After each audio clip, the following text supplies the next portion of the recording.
कहते हैं कि जिसने भी सच्चे मन और पूरी श्रद्धा के साथ बुधवार व्रत कथा को सुना है, उसकी किस्मत ने ऐसी करवट ली कि रातों रात उसकी जिंदगी बदल गई। दुख, दरिद्रता और बाधाएं जैसे खुद ही उसके रास्ते से हट गईं और हर तरफ से सफलता, धन और सुख उसके जीवन में आने लगा। लेकिन क्या आप जानते हैं कि इस कथा में एक ऐसा गुप्त रहस्य छुपा है जिसे बहुत कम लोग समझ पाते हैं, और अगर उसे सही तरीके से अपनाया जाए तो भगवान गणेश स्वयं आपके जीवन की हर समस्या को दूर कर सकते हैं। आज की इस पावन बुधवार व्रत कथा में हम आपको बताएंगे वो दिव्य रहस्य, वो चमत्कारी घटना जिसने हजारों लोगों की किस्मत बदल दी। तो क्या आप तैयार हैं अपने जीवन में सुख, समृद्धि और बुद्धि का आशीर्वाद पाने के लिए? अगर हां, तो इस कथा को अंत तक जरूर सुनिए, क्योंकि हो सकता है अगली बारी आपकी हो। गूंजती हुई घंटियों की मधुर ध्वनि, धूप की सुगंध से महकता वातावरण और एक छोटा सा गांव जहां हर बुधवार को एक अलग ही आस्था का सागर उमड़ता था। उस गांव में हर कोई भगवान गणेश की पूजा करता था, लेकिन एक व्यक्ति ऐसा भी था जो इस व्रत को मात्र अंधविश्वास मानता था। उस व्यक्ति का नाम था महेश। महेश एक साधारण व्यापारी था, लेकिन उसके अंदर एक अजीब सा अहंकार था। वह अक्सर गांव वालों का मजाक उड़ाते हुए कहता, ये व्रत उपवास से कुछ नहीं होता, मेहनत करो तभी फल मिलेगा। गांव के बुजुर्ग उसे समझाते, बेटा, मेहनत जरूरी है, लेकिन भगवान की कृपा के बिना सब अधूरा है, खासकर बुधवार का व्रत जो स्वयं भगवान गणेश को प्रसन्न करता है। लेकिन महेश किसी की बात सुनने को तैयार नहीं था। समय बीतता गया और धीरे धीरे महेश के जीवन में समस्याएं बढ़ने लगीं। उसका व्यापार अचानक घाटे में जाने लगा, घर में कलह बढ़ने लगी और जो दोस्त पहले उसके साथ खड़े रहते थे वो भी उससे दूर होने लगे। एक दिन उसकी पत्नी सुनीता बेहद परेशान होकर बोली, आप एक बार बुधवार का व्रत करके देखिए, शायद भगवान गणेश की कृपा से सब ठीक हो जाए। महेश गुस्से में बोला, मुझे इन सब चीजों पर विश्वास नहीं है, ये सब सिर्फ लोगों की बनाई हुई कहानियां हैं। लेकिन उस रात कुछ ऐसा हुआ जिसने महेश की सोच को हिलाकर रख दिया। आधी रात का समय था, चारों ओर सन्नाटा पसरा हुआ था। अचानक महेश ने एक अजीब सपना देखा। उसने देखा कि एक दिव्य प्रकाश उसके सामने प्रकट हुआ और उस प्रकाश में एक अलौकिक स्वर गूंजा, महेश, तुम्हारे अहंकार ने तुम्हें अंधा कर दिया है। जब तक तुम सच्चे मन से बुधवार व्रत और मेरी कथा का महत्व नहीं समझोगे, तुम्हारी समस्याएं समाप्त नहीं होंगी। महेश घबराकर उठ बैठा। उसका पूरा शरीर पसीने से भीगा हुआ था। वह समझ नहीं पा रहा था कि यह सिर्फ सपना था या कोई संकेत। सुबह होते ही उसने यह बात अपनी पत्नी को बताई। सुनीता की आंखों में आशा की किरण चमक उठी। ये कोई साधारण सपना नहीं है, ये स्वयं भगवान गणेश का संकेत है। महेश अब दुविधा में था। क्या वह अपनी जिद छोड़कर इस व्रत को अपनाए या फिर पहले की तरह इसे नजरअंदाज कर दे? उसे नहीं पता था कि उसका अगला फैसला उसकी पूरी जिंदगी बदलने वाला है। क्या महेश सच में बुधवार व्रत करेगा? क्या भगवान गणेश उसे क्षमा करेंगे या उसका अहंकार उसे और गहरे संकट में डाल देगा? सुबह की पहली किरण के साथ ही महेश की आंख खुली, लेकिन आज कुछ अलग था। उसका मन बेचैन था। दिल में अजीब सा डर और उलझन थी। क्या वो सपना सच था या सिर्फ उसके मन का भ्रम? वह बार बार उसी दिव्य आवाज को याद कर रहा था, जब तक तुम सच्चे मन से बुधवार व्रत नहीं करोगे, तुम्हारी समस्याएं खत्म नहीं होंगी। महेश ने सिर झटक दिया, नहीं, ये सब मेरे दिमाग का खेल है। लेकिन तभी उसकी नजर दुकान के बही खाते पर पड़ी। लगातार घाटा, बढ़ते कर्ज और टूटती उम्मीदें। उसी समय सुनीता उसके पास आई। आज बुधवार है, क्यों ना आज से ही व्रत शुरू किया जाए? महेश कुछ पल के लिए चुप रहा। उसका अहंकार और उसका डर दोनों आमने सामने खड़े थे। एक तरफ उसकी पुरानी सोच, ये सब बेकार है, और दूसरी तरफ हालात, अब कुछ तो बदलना पड़ेगा। आखिरकार उसने गहरी सांस ली और धीरे से कहा, ठीक है, मैं आज व्रत रखूंगा, लेकिन अगर कुछ नहीं बदला तो मैं ये सब हमेशा के लिए छोड़ दूंगा। सुनीता के चेहरे पर हल्की मुस्कान आ गई। बस सच्चे मन से कीजिए, बाकी सब भगवान गणेश पर छोड़ दीजिए। उस दिन पहली बार महेश ने पूरी श्रद्धा से व्रत रखने की कोशिश की। सुबह जल्दी उठकर स्नान किया, घर के एक कोने में छोटा सा मंदिर सजाया, दीप जलाया, फूल चढ़ाए, लेकिन उसका मन अभी भी पूरी तरह शांत नहीं था। हर पल उसके अंदर एक सवाल उठ रहा था, क्या सच में इससे कुछ बदलेगा? वह पूजा कर ही रहा था कि अचानक दरवाजे पर दस्तक हुई। एक बुजुर्ग साधु दरवाजे पर खड़े थे। उनकी आंखों में एक अजीब सी चमक थी और चेहरे पर अद्भुत शांति। साधु ने मुस्कुराकर कहा, बेटा, क्या मुझे थोड़ा जल मिल सकता है? महेश ने उन्हें अंदर बुलाया और जल दिया। साधु ने जल पीते हुए कहा, आज तुमने एक सही कदम उठाया है, लेकिन याद रखना, व्रत सिर्फ शरीर का नहीं, मन और विश्वास का भी होता है। महेश चौंक गया। आपको कैसे पता कि मैं व्रत कर रहा हूं? साधु हल्के से मुस्कुराए। जिसे जानना होता है उसे सब पता चल जाता है। इतना कहकर उन्होंने आशीर्वाद दिया। भगवान गणेश तुम्हारी परीक्षा ले रहे हैं, धैर्य रखो। और फिर धीरे धीरे वहां से चले गए। महेश कुछ देर तक वहीं खड़ा रहा। उसके मन में अजीब सी शांति और हल्का सा विश्वास जागने लगा था, लेकिन उसे नहीं पता था कि ये तो सिर्फ शुरुआत थी।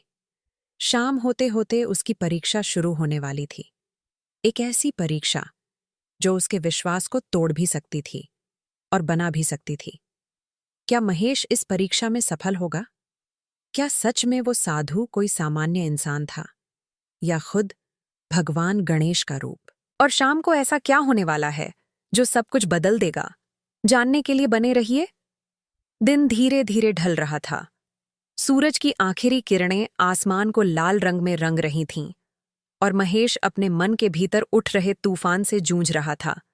आज उसका पहला बुधवार व्रत था, लेकिन जैसे जैसे शाम करीब आ रही थी, उसकी बेचैनी बढ़ती जा रही थी। उसे बार बार उस साधु की बातें याद आ रही थीं। भगवान गणेश तुम्हारी परीक्षा ले रहे हैं, महेश ने खुद से कहा। देखते हैं कैसी परीक्षा? तभी अचानक उसकी दुकान से एक नौकर भागता हुआ आया। मालिक, बड़ी मुसीबत हो गई। महेश घबरा गया। क्या हुआ? नौकर हाँफते हुए बोला, गोदाम में आग लग गई है। ये सुनते ही महेश के पैरों तले जमीन खिसक गई। वह तुरंत दौड़ता हुआ गोदाम की ओर भागा। वहां का दृश्य देखकर उसका दिल कांप उठा। आग की लपटें आसमान छू रही थीं। लोग इधर उधर भाग रहे थे और उसका सारा माल धीरे धीरे जलकर राख हो रहा था। महेश के मुंह से सिर्फ एक ही शब्द निकला, सब खत्म हो गया। उसकी आंखों में आंसू आ गए। वह घुटनों के बल बैठ गया। तभी उसके मन में एक आवाज गूंजी, क्या अब भी तुम इसे सिर्फ संयोग मानोगे? महेश ने सिर उठाया।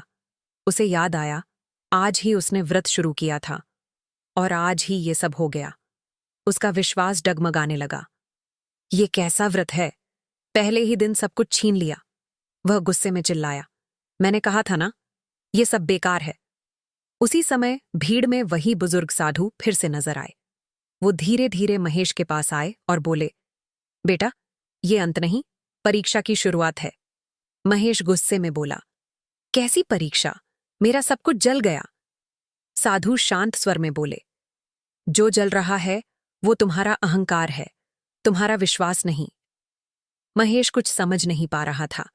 साधु ने उसकी आंखों में देखते हुए कहा, अगर आज तुम टूट गए तो सब खत्म हो जाएगा, लेकिन अगर तुमने विश्वास बनाए रखा तो भगवान गणेश तुम्हें उससे भी ज्यादा देंगे जितना तुमने खोया है।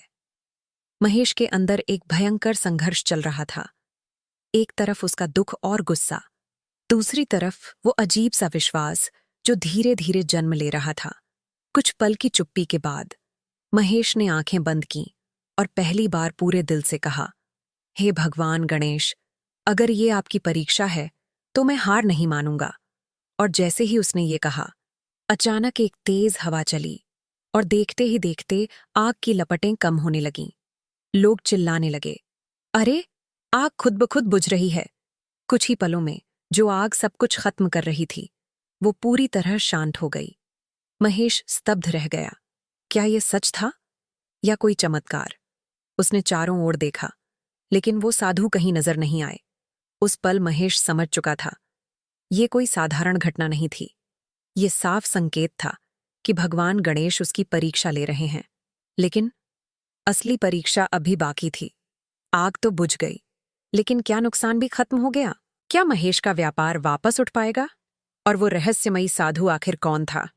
आगे जो होने वाला है वो आपकी सोच बदल देगा। आग बुझ चुकी थी। भीड़ धीरे धीरे छंटने लगी, लेकिन महेश वहीं खड़ा था, बिल्कुल शांत, जैसे किसी गहरे विचार में डूबा हो।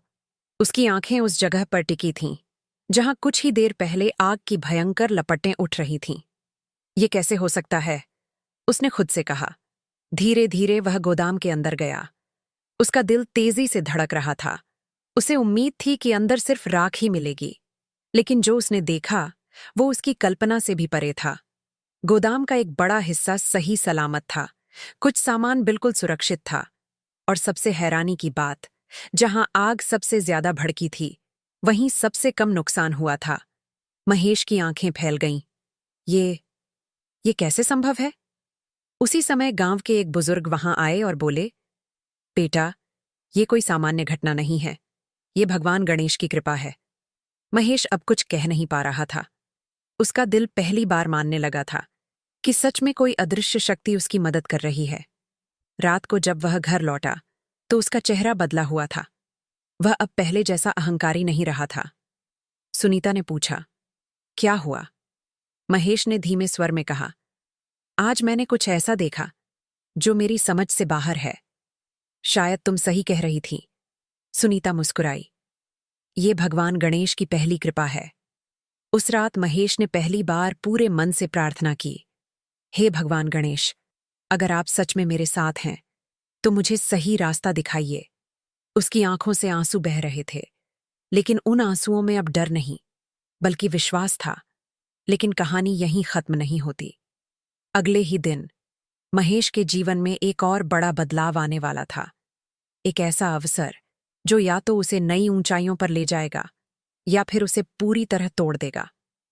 सुबह सुबह एक अमीर व्यापारी उसके घर आया।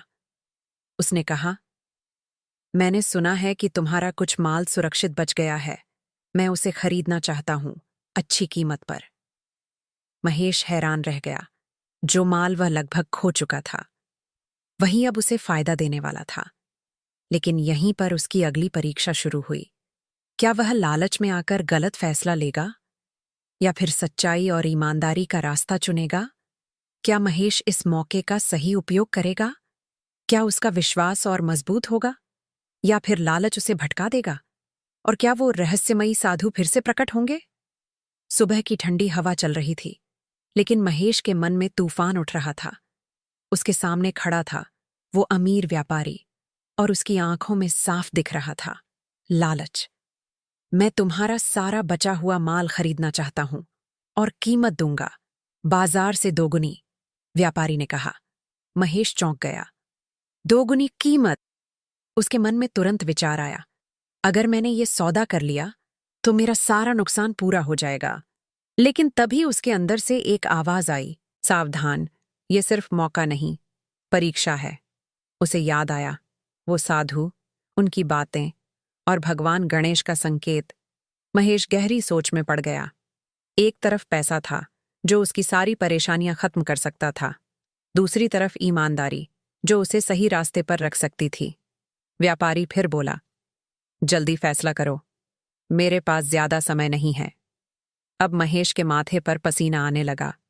वह सोच रहा था, अगर मैंने ज्यादा कीमत ले ली तो क्या यह गलत होगा? तभी उसकी नजर उस माल पर पड़ी। कुछ सामान थोड़ा खराब हो चुका था और कुछ बिल्कुल सही था। अब असली सवाल ये था, क्या वो सच छुपाकर पूरा माल दोगुनी कीमत में बेच दे, या फिर सच बताकर ईमानदारी से सौदा करे? कुछ पल के लिए उसने आंखें बंद कीं और धीरे से कहा, हे भगवान गणेश, मुझे सही रास्ता दिखाइए। जब उसने आंखें खोलीं तो उसका चेहरा बदल चुका था। अब उसमें डर नहीं, बल्कि दृढ़ता थी। महेश ने व्यापारी की आंखों में देखते हुए कहा, मैं आपको सारा सच बताना चाहता हूं। इस माल का कुछ हिस्सा आग से प्रभावित हुआ है। अगर आप चाहें तो मैं आपको सिर्फ सही माल ही दूंगा, सही कीमत पर। व्यापारी कुछ पल के लिए चुप रहा, फिर उसके चेहरे पर हल्की मुस्कान आई। मैंने कई लोगों के साथ व्यापार किया है, लेकिन पहली बार कोई इतना सच्चा मिला है। और फिर उसने जो कहा वो महेश के जीवन का टर्निंग पॉइंट बन गया। मैं तुम्हारा सारा माल खरीदूंगा और कीमत दूंगा 3 गुना। महेश स्तब्ध रह गया। 3 गुना? व्यापारी बोला, ईमानदारी की कीमत हमेशा ज्यादा होती है और ऐसे लोग बहुत कम मिलते हैं। महेश की आंखों में आंसू आ गए। उसने मन ही मन कहा, धन्यवाद भगवान गणेश, आज मैंने समझ लिया कि सच्चा रास्ता ही सही रास्ता है। लेकिन कहानी यहीं खत्म नहीं होती, क्योंकि अब महेश के जीवन में आने वाला था सबसे बड़ा रहस्य। उस रात जब सब सो रहे थे, महेश को फिर वही सपना आया, लेकिन इस बार जो उसने देखा वो पहले से भी ज्यादा चौंकाने वाला था। क्या इस बार भगवान गणेश सीधे प्रकट होंगे? क्या उस साधु की असली पहचान सामने आएगी? और महेश के जीवन का सबसे बड़ा सच क्या है? आगे जो होगा वो आपकी आस्था को और मजबूत कर देगा।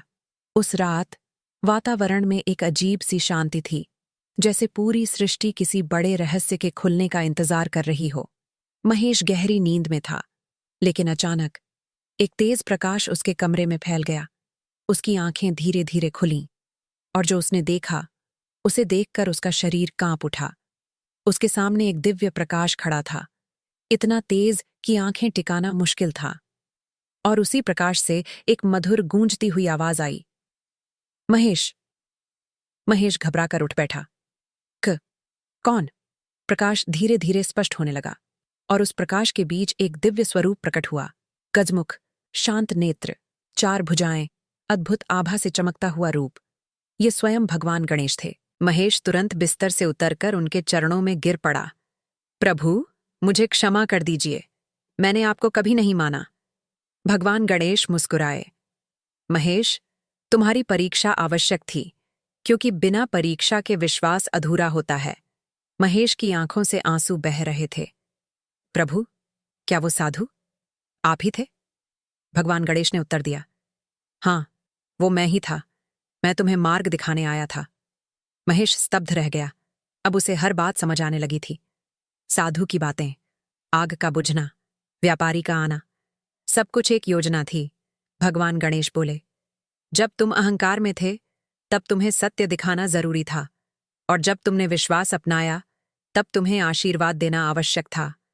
महेश ने हाथ जोड़कर कहा, प्रभु, अब मैं क्या करूं? भगवान गणेश ने कहा, हर बुधवार व्रत करो, सच्चे मन से मेरी कथा सुनो और सुनाओ, और सबसे महत्वपूर्ण, हमेशा सत्य और ईमानदारी का पालन करो। अगर तुमने ये मार्ग अपनाया तो तुम्हारे जीवन में कभी दुख नहीं रहेगा। इतना कहकर वो दिव्य प्रकाश धीरे धीरे विलीन होने लगा। महेश जोर से बोला, प्रभु, मुझे छोड़कर मत जाइए। लेकिन तब तक सब कुछ शांत हो चुका था। कमरे में फिर वही सन्नाटा था। सुबह जब महेश की आंख खुली तो उसका चेहरा पूरी तरह बदल चुका था। अब उसमें घमंड नहीं, बल्कि भक्ति और विश्वास था। उसने तुरंत स्नान किया, दीप जलाया और पूरे मन से भगवान गणेश की पूजा की। अब उसका जीवन बदल चुका था, लेकिन असली बदलाव अभी बाकी था, क्योंकि अब शुरू होने वाला था उसके जीवन का स्वर्णिम अध्याय। क्या महेश का जीवन पूरी तरह बदल जाएगा? क्या उसकी सफलता पूरे गांव के लिए प्रेरणा बनेगी? और क्या कोई नई परीक्षा उसका इंतजार कर रही है? सुबह का समय था। सूरज की सुनहरी किरणें पूरे गांव को रोशन कर रही थीं। लेकिन आज सिर्फ गांव ही नहीं, महेश का जीवन भी एक नई रोशनी से भर चुका था। अब हर बुधवार महेश पूरी श्रद्धा और नियम के साथ भगवान गणेश का व्रत करता। वह सिर्फ पूजा ही नहीं करता था, बल्कि लोगों को भी इस व्रत का महत्व समझाने लगा था। धीरे धीरे उसके जीवन में चमत्कारिक बदलाव दिखने लगे। उसका व्यापार तेजी से बढ़ने लगा। धन की कमी खत्म हो गई। घर में सुख और शांति लौट आई। जो लोग पहले उसका मजाक उड़ाते थे, अब वही लोग उससे सलाह लेने आने लगे। महेश भाई, आपने ऐसा क्या किया कि आपकी किस्मत बदल गई? महेश मुस्कुराकर कहता, ये सब भगवान गणेश की कृपा है और बुधवार व्रत का चमत्कार। धीरे धीरे उसकी ख्याति पूरे गांव में फैल गई। लोग दूर दूर से आने लगे, उससे व्रत की विधि पूछने लगे, उसकी कथा सुनने लगे। लेकिन जहां सफलता होती है, वहां ईर्ष्या भी जन्म लेती है। गांव में ही एक और व्यापारी था, राघव। राघव पहले गांव का सबसे अमीर व्यक्ति था, लेकिन अब महेश उससे आगे निकल रहा था। राघव को ये बात बिल्कुल पसंद नहीं आई। उसके मन में जलन बढ़ने लगी। ये कैसे हो सकता है? जो आदमी कल तक कुछ नहीं था, आज वो मुझसे आगे निकल गया। धीरे धीरे उसकी ईर्ष्या नफरत में बदलने लगी। एक दिन उसने सोचा, अगर मुझे फिर से सबसे ऊपर आना है तो मुझे महेश को नीचे गिराना होगा।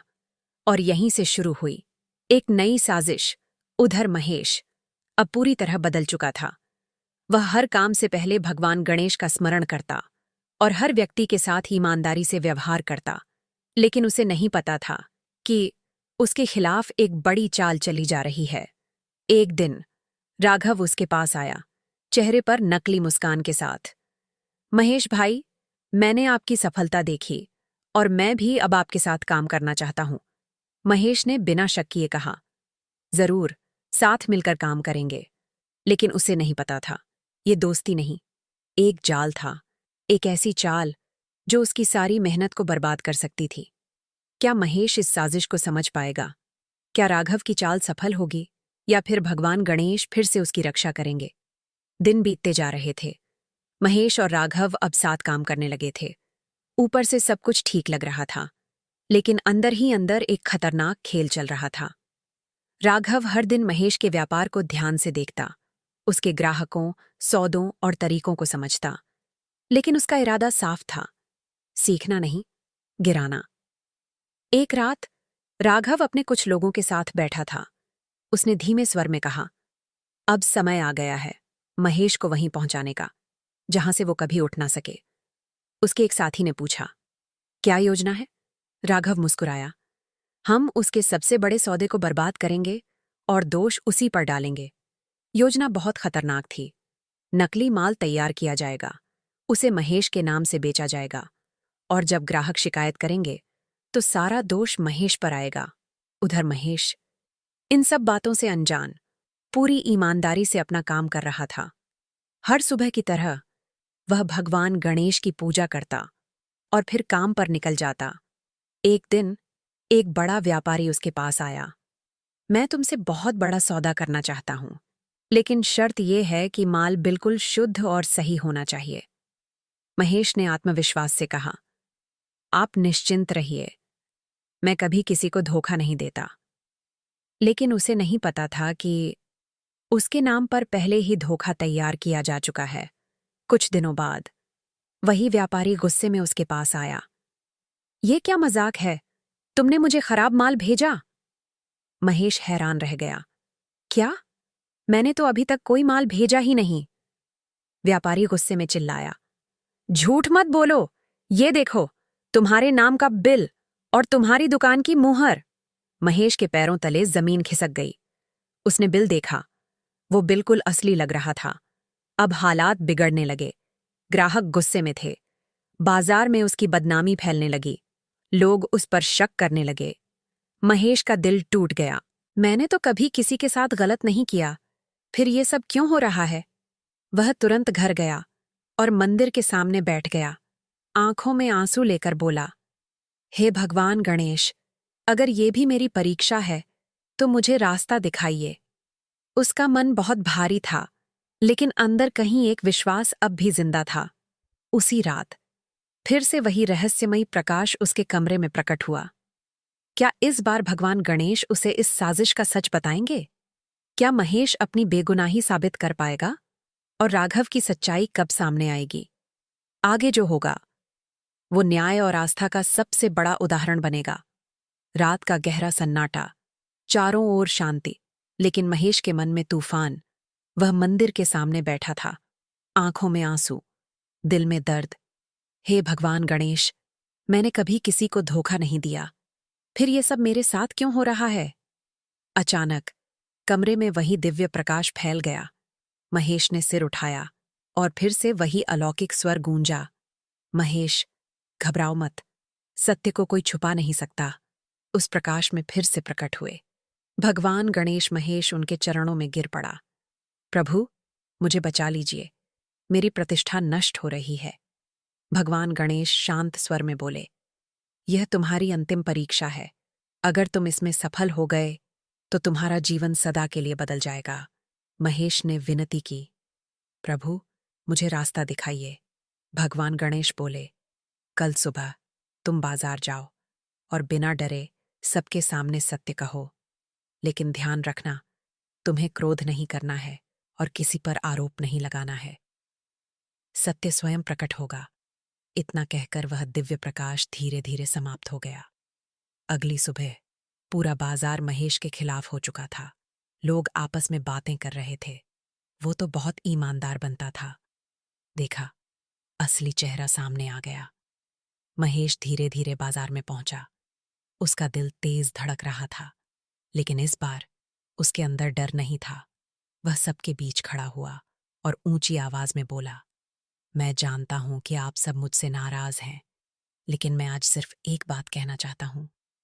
मैंने कभी किसी के साथ धोखा नहीं किया, और अगर मैंने किया हो तो मैं खुद सजा पाने के लिए तैयार हूं। पूरा बाजार शांत हो गया। उसी समय भीड़ में से एक आदमी आगे आया। वो कांप रहा था। उसने धीरे से कहा, मुझे सच बताना है।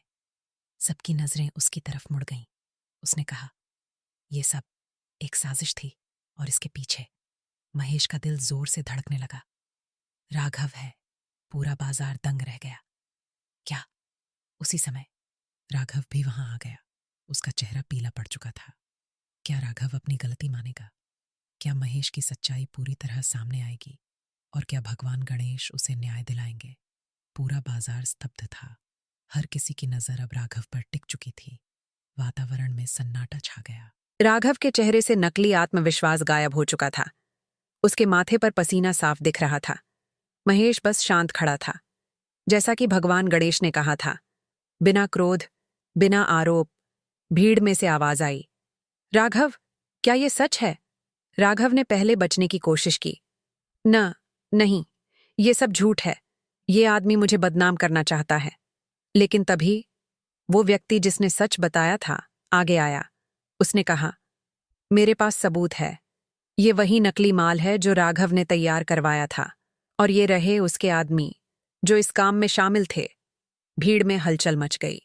लोग गुस्से में चिल्लाने लगे, धोखेबाज! ऐसे इंसान को सजा मिलनी चाहिए। अब राघव के पास कोई रास्ता नहीं बचा था। उसकी आंखों से आंसू निकल आए। वह धीरे धीरे महेश के पास आया और सबके सामने झुक गया।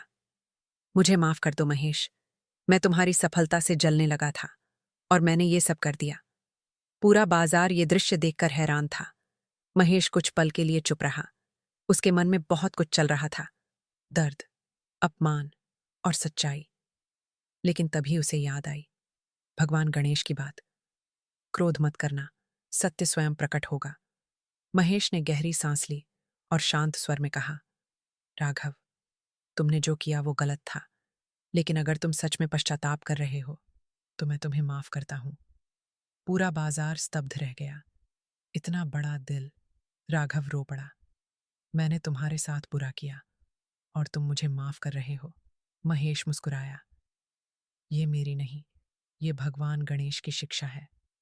उस दिन सिर्फ एक इंसान की जीत नहीं हुई थी, सत्य की जीत हुई थी, ईमानदारी की जीत हुई थी और आस्था की जीत हुई थी। उसके बाद बाजार में महेश की प्रतिष्ठा और बढ़ गई। लोग उसे और ज्यादा सम्मान देने लगे और राघव ने भी अपनी गलती सुधारने का फैसला किया। लेकिन कहानी अभी खत्म नहीं हुई है, क्योंकि अब आने वाला है इस कथा का सबसे भावुक और प्रेरणादायक अध्याय। क्या राघव सच में बदल जाएगा? क्या महेश की भक्ति उसे और ऊंचाइयों तक ले जाएगी? और क्या भगवान गणेश फिर से कोई चमत्कार दिखाएंगे? आगे जो होगा वो दिल को छू जाएगा। उस दिन के बाद पूरा गांव बदल चुका था, लेकिन सबसे बड़ा बदलाव हुआ था राघव के अंदर। वह जो कभी घमंड और ईर्ष्या से भरा हुआ था, अब हर पल पछतावे में डूबा रहता था। रातों को उसे नींद नहीं आती। बार बार वही दृश्य उसकी आंखों के सामने आता, महेश का उसे माफ करना। एक दिन वह धीरे धीरे महेश के घर पहुंचा। उसके कदम भारी थे, दिल में शर्म और पछतावा। महेश मंदिर में बैठकर भगवान गणेश की पूजा कर रहा था। दीपक की लौ धीरे धीरे जल रही थी। और वातावरण में भक्ति की शांति थी। राघव चुपचाप अंदर आया और मंदिर के सामने बैठ गया। उसकी आंखों से आंसू बहने लगे। हे भगवान गणेश, मैंने जीवन में बहुत गलतियां की हैं। मैंने दूसरों को गिराने की कोशिश की। मुझे माफ कर दीजिए। महेश ने उसकी आवाज सुनी और धीरे से उसके पास आया। राघव। राघव ने सिर झुका लिया। मैं इस लायक नहीं हूं कि तुमसे बात कर सकूं। महेश ने उसके कंधे पर हाथ रखा। गलती करना इंसान की फितरत है, लेकिन उसे सुधारना सबसे बड़ी ताकत है। राघव रोते हुए बोला, क्या मैं भी बुधवार का व्रत कर सकता हूं? महेश मुस्कुराया। क्यों नहीं? भगवान गणेश सबको मौका देते हैं। उस दिन से राघव ने भी बुधवार व्रत शुरू किया। धीरे धीरे उसके जीवन में भी बदलाव आने लगा। उसका मन शांत होने लगा। उसके विचार सकारात्मक हो गए और उसका व्यापार भी सुधरने लगा। गांव के लोग अब कहते, देखो, ये है बुधवार व्रत का चमत्कार, जिसने दो दुश्मनों को दोस्त बना दिया। महेश अब सिर्फ एक व्यापारी नहीं रहा था, वह एक प्रेरणा बन चुका था। हर बुधवार वह गांव के लोगों को इकट्ठा करता और भगवान गणेश की कथा सुनाता। लोग दूर दूर से आते, उसकी बातें सुनते और अपने जीवन में बदलाव लाते। लेकिन हर कहानी में एक आखिरी परीक्षा जरूर होती है, और महेश के जीवन में भी आने वाली थी सबसे बड़ी परीक्षा। एक ऐसी घटना जो उसकी आस्था को फिर से चुनौती देगी। क्या महेश इस अंतिम परीक्षा में सफल होगा? क्या उसकी भक्ति अटूट बनी रहेगी? और क्या भगवान गणेश फिर से उसकी रक्षा करेंगे? समय बीत रहा था। महेश और राघव दोनों का जीवन अब शांत और सुखी हो चुका था। हर बुधवार पूरा गांव एक साथ बैठकर भगवान गणेश की कथा सुनता। भक्ति, विश्वास और प्रेम, सब कुछ सही चल रहा था। लेकिन कभी कभी जीवन की सबसे बड़ी परीक्षा तब आती है जब हम सोचते हैं कि अब सब ठीक है। एक दिन महेश का इकलौता बेटा आरव अचानक बीमार पड़ गया। पहले तो सभी को लगा कि ये साधारण बुखार है, लेकिन धीरे धीरे उसकी हालत बिगड़ने लगी। डॉक्टर आए, दवाइयां दी गईं, लेकिन कोई असर नहीं हुआ। सुनीता रोते हुए बोली, हे भगवान गणेश, हमसे क्या गलती हो गई? महेश के दिल में डर घर करने लगा। वह अपने बेटे के पास बैठा, उसका माथा सहलाते हुए बोला, कुछ नहीं होगा, मैं हूं ना। लेकिन अंदर से वह टूट चुका था। दिन बीतते गए, आरव की हालत और खराब होती गई। गांव वाले भी चिंतित थे। कुछ लोग कहने लगे, इतनी पूजा करने के बाद भी अगर ये हाल है तो फिर क्या फायदा? ये बातें महेश के दिल को चुभने लगीं। उसके मन में फिर से वही सवाल उठने लगा, क्या मेरी आस्था कमजोर पड़ रही है? एक रात जब सब सो रहे थे, महेश अकेला मंदिर के सामने बैठा था। आंखों में आंसू, दिल में दर्द।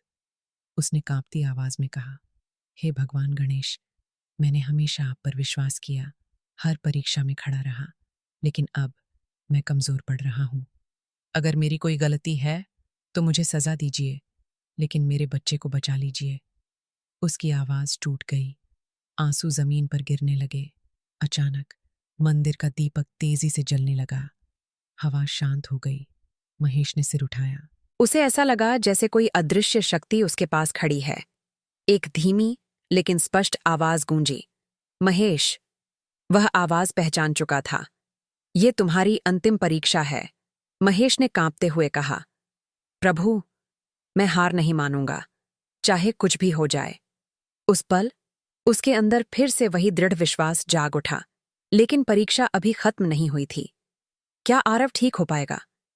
क्या महेश अपनी आस्था को अंत तक बनाए रखेगा? और क्या भगवान गणेश इस अंतिम संकट में चमत्कार करेंगे? रात का गहरा अंधेरा, घर में सन्नाटा, और बीच में लेटा हुआ आरव, जिसकी सांसें धीमी होती जा रही थीं।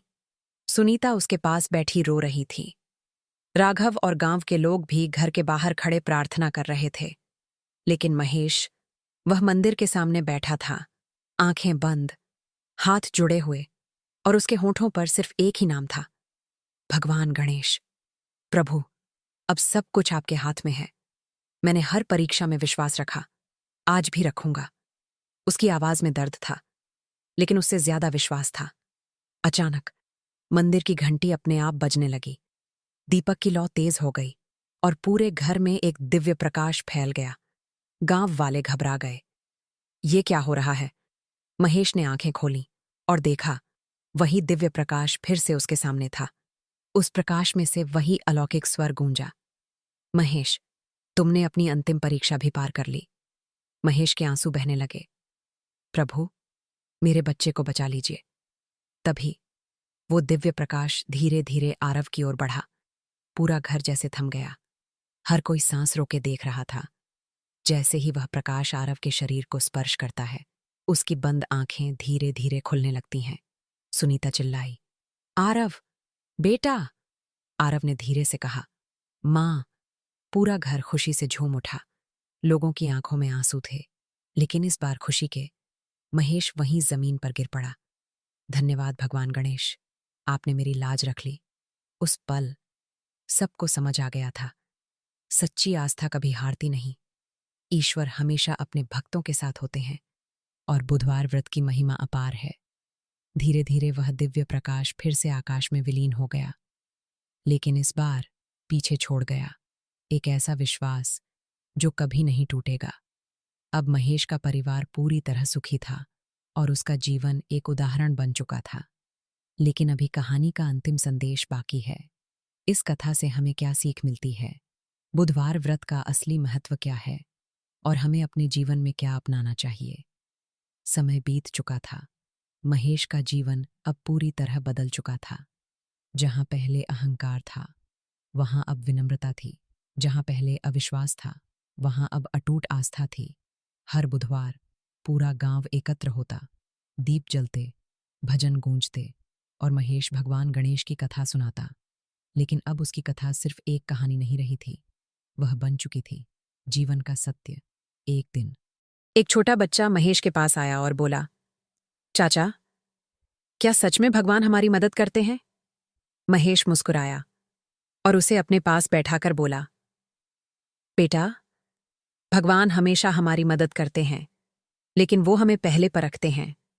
जब हम दुख में भी विश्वास बनाए रखते हैं, जब हम गलत रास्ते को छोड़कर सही रास्ता चुनते हैं और जब हम दूसरों के साथ सच्चाई और प्रेम से व्यवहार करते हैं, तब भगवान गणेश खुद